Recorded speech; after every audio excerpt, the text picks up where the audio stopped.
Okay, सो हमारे पास जो last न्यूमोसिस्टाइटिस opportunistic organism वो मैं आपको 11th से पढ़ाने लगी हूँ. So pneumocystis jirovecii basically it is classified as yeast on the basis of its molecular analysis. ठीक है, but it has many characteristics of a protozoan.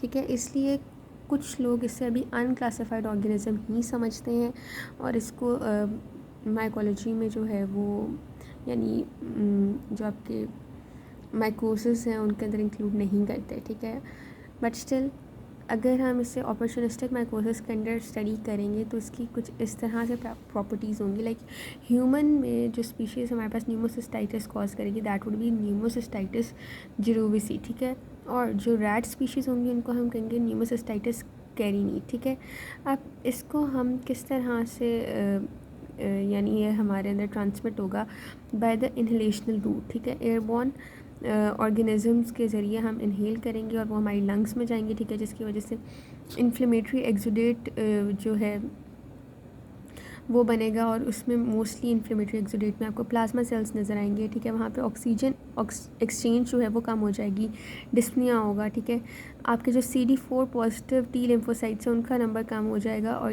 ये मोस्टली देखा गया CD4 पॉजिटिव टी लिम्फोसाइट्स का नंबर जो रिड्यूस नंबर होता है वो एड्स के पेशेंट में कम देखा गया. ठीक है, लेकिन जो इम्यूनो कॉम्पिटेंट लोग होते हैं वो मोस्टली एसिम्प्टोमेटिक इन्फेक्शंस जो हैं वो एक्वायर करते हैं. ठीक है, ये भी आपने बात याद रखनी है. फिर अगर न्यूमोसिस्टाइटिस न्यूमोनिया की जो क्लिनिकल फाइंडिंग्स है उसको देखा जाए तो मोस्टली आपको फीवर नज़र आएगा, नॉन प्रोडक्टिव कफ होगी, डिस्पनिया होगा. ठीक है, रेल्स जो हैं वो आप सुन सकते हैं बायलेटरली. इसके अलावा चेस्ट एक्सरे जब आप करते हैं तो आपको ग्राउंड ग्लास पैटर्न नज़र आएगा. ठीक है, मोर्टेलिटी रेट जो है अगर अनट्रीटेड न्यूमोसिस्टाइटिस न्यूमोनिया का देखा जाए तो वो 100% होता है. ठीक है, अब इसको हम डायग्नोस कैसे करते हैं? तो डायग्नोसिस इस तरह से होती है कि इसके मोस्टली सिस्ट जो हैं वो ब्रोंकियल लेवाज स्पेसिमेंट्स में आपको मिलेंगे. ठीक है, फ्लोरेसेंट एंटीबॉडी स्टेन्स या टिश्यू स्टेन्स जैसे कि मेथेनामाइन सिल्वर या जिम्जा वगैरह जो है वो हम यूज़ करते हैं टू आइडेंटिफाई दिस ऑर्गेनिज्म. फिर उसके बाद PCR टेस्ट वगैरह करते हैं या सीरोलॉजिकल टेस्ट जो है आपने याद रखने के सीरोलॉजिकल टेस्ट जो है वो यूज़फुल नहीं है लेकिन PCR टेस्ट हम करते हैं. ठीक है, इस ऑर्गेनिज्म को डिटेक्ट करने के लिए. अब इस केस में न्यूमोसिस्टाइटिस न्यूमोनिया को ट्रीट करने के लिए जो ड्रग ऑफ चॉइस दी जाती है दैट इज़ ट्राइमेथोप्रिम सल्फामेथोजोल. ठीक है, इसके अलावा एरोसोलाइज्ड पेंटामिडीन भी यूज़ की जाती है for prophylaxis in the patients with CD4 counts जो कि बिलो 200 होंगे. ठीक है, उनमें हम एरोसोलाइज्ड पेंटामिडीन और या फिर ट्राइमेथोप्रिम सल्फामेथोजोल को देते हैं एज अ प्रोफाइलेक्सिस. ठीक है, एज अ प्रोफाइलेक्टिक. ठीक है, सो यहाँ पे हमने न्यूमोसिस्टिस को देख लिया है. अब हम कुछ माइनर इंपॉर्टेंस वाले फंजाइज को भी देख लेते हैं. इसमें हमारे पास सबसे पहले है पेनिसिलियम मार्निफी. ठीक है, सो पेनिसिलियम मार्निफी को हम टेलेरोमाइसीस मार्निफी भी कहते हैं. ठीक है, अब ये बेसिकली एक डायमॉर्फस फंगस है जो हमारे पास ट्यूबरकुलोसिस लाइक डिजीज़ कॉज करता है एड्स के पेशेंट में. ठीक है, ये मोल्ड होता है जो कि प्रोड्यूस करता है एक रोज़ कलर्ड पिगमेंट को एट 25 डिग्री सेल्सियस, लेकिन 37 डिग्री सेल्सियस पे ये ग्रो करेगा स्मॉल यीस्ट जो कि रिजेंबल करता है हिस्टोप्लाज्मा कैप्सुलेटम को. ठीक है, बैम्बू रैट्स जो हैं वो इसके नॉन होस्ट्स कंसिडर किए जाते हैं, यानी इसके इस जो ऑर्गेनिज्म के होस्ट है वो बैम्बू रैट्स हैं. ठीक है, bamboo rats are their hosts. इसको डायग्नोस कैसे किया जाता है? इसको डायग्नोस किया जाता है by growing the organism in a culture या फिर आप इसको डायग्नोस करते हैं by using fluorescent antibody staining.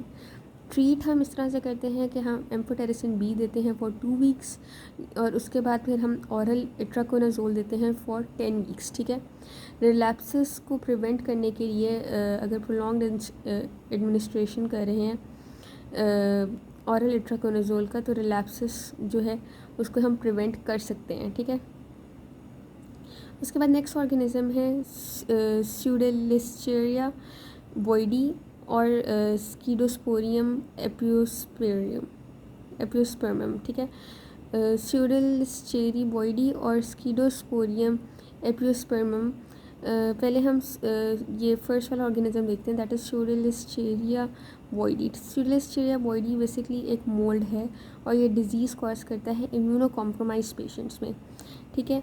अब इसमें मोस्टली देखा गया कि इसके सेप्टेट हाइफीज़ हैं, ठीक है, और इसकी जो सेप्टेट हाइफीज़ हैं वो मोस्टली एस्परजिलस को रिजेंबल करते हैं। जब कल्चर किया जाता है इस ऑर्गेनिज़म को तो देखा गया है कि इसके पास कॉनिडियाज़ भी हैं, लेकिन वो पियर शेप्ड कॉनिडियाज़ हैं। ये अपनी बात याद रखनी है कि ये जो ऑर्गेनिज़म है स्यूडोलिस्टेरिया बॉयडी, इसके पास पियर शेप्ड कॉनिडियाज़ हैं और जो कलर है इसके माइसीलियम का वो ब्राउनिश ग्रे है, ठीक है। और ये कलर बेसिकली जो एस्परजिलस है उससे रिजेंबल नहीं करता। एस्परजिलस से सिर्फ ये ऑर्गेनिज़म इस तरह से रिजेंबल करता है कि इसके पास एस्परजिलस की तरह सेप्टेट हाइफी है, लेकिन ये एस्परजिलस से रिजेंबल इस वजह से भी नहीं करता क्योंकि इसके माइसीलियम का कलर जो है वो ब्राउनिश ग्रे है, ठीक है, और एस्परजिलस की माइसीलियम का कलर ब्राउनिश ग्रे नहीं है। तो जो ड्रग ऑफ चॉइस हम देंगे इस ऑर्गेनिज़म को ट्रीट करने के लिए दैट वुड बी कीटाकोनाजोल या इट्राकोनाजोल, ठीक है, या फिर हाँ यही देंगे कीटाकोनाजोल या इट्राकोनाजोल। हम एम्फोटेरिसिन बी नहीं दे सकते क्योंकि एम्फोटेरिसिन बी इज़ पुअर और वो पुअर रिस्पॉन्स बेसिकली शो कर रहा होता है टू दिस ऑर्गेनिज़म, ठीक है। अब इस ऑर्गेनिज़म की वजह से डिब्राइडमेंट ऑफ नेक्रोटिक टिश्यूज़ भी देखी गई है, ठीक है। फिर नेक्स्ट ऑर्गेनिज़म जो है वो हमारे पास है स्कीरोस्पोरियम एप्रियोस्पर्मम, ठीक है। तो स्कीरोस्पोरियम एप्रियोस्पर्मम जो है ये बेसिकली इस सेक्सुअल फॉर्म है इस स्यूडोलिस्टेरिया बॉयडी की, ठीक है। तो हमारे पास ये जो ऑर्गेनिज़म है ये हमारे पास इम्यूनो कॉम्पिटेंट पेशेंट्स में माइसिटोमा कॉज करेगा, लेकिन जो इम्यूनो कॉम्प्रोमाइज्ड पेशेंट्स होंगे ना उसमें ये हमारे पास एंजियो इन्वेजिव डिजीज़ेस कॉज करेगा, स्पेशली निमोनिया या डिसेमिनेटेड एब्सेसेस वगैरह, ठीक है।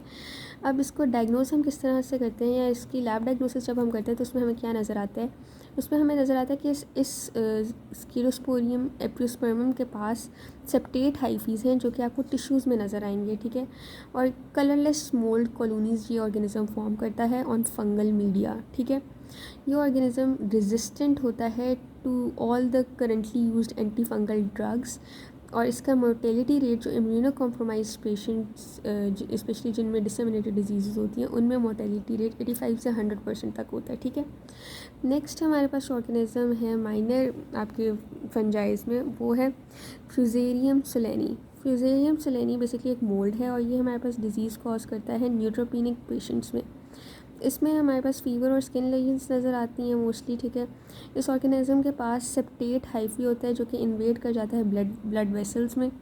जब हम ब्लड कल्चर करते हैं ना इस ऑर्गेनिज़म का तो हम क्या देखते हैं कि कुछ पॉजिटिव हम ये देखते हैं कि ये ऑर्गेनिज़म पॉजिटिव होता है इन डिसेमिनेटेड डिजीज़, ठीक है।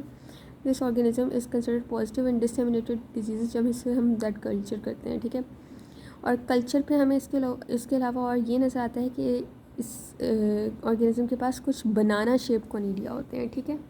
हमने देखा था ये जो स्यूडोलिस्टेरिया बॉयडी था इसके पास पियर शेप कॉनिडिया थे, ठीक है, कल्चर पे हमने देखा था, लेकिन ये जो फ्यूजेरियम सोलेनी है इसके पास बनाना शेप कॉनिडिया हमें नज़र आ रहे हैं ऑन ब्लड कल्चर, ठीक है। इसके अलावा हम इसको ट्रीट करने के लिए लिपोसोमल एम्फोटेरिसिन बी देते हैं and it is considered as drug of choice, ठीक है। फिर इंडोवेलिंग कैथेटर्स जो हैं वो हम रिमूव करते हैं या रिप्लेस करते हैं, ठीक है, ये भी लिखा हुआ है यहाँ पे। और 2006 में एक इस ऑर्गेनिज़म का आउटब्रेक देखा गया था, ठीक है, जिसकी वजह से कॉर्निया का इन्फेक्शन बहुत ज़्यादा स्प्रेड हो गया था लोगों में, और उन लोगों में स्पेशली ये स्प्रेड हुआ था इन्फेक्शन जो लोग कॉन्टैक्ट लेंस सॉल्यूशन जो है वो यूज़ करते थे, ठीक है। So this was all about opportunistic mycosis और यहाँ पे आपका माइकोसिस वाला चैप्टर ख़त्म हो गया है। Thanks for watching.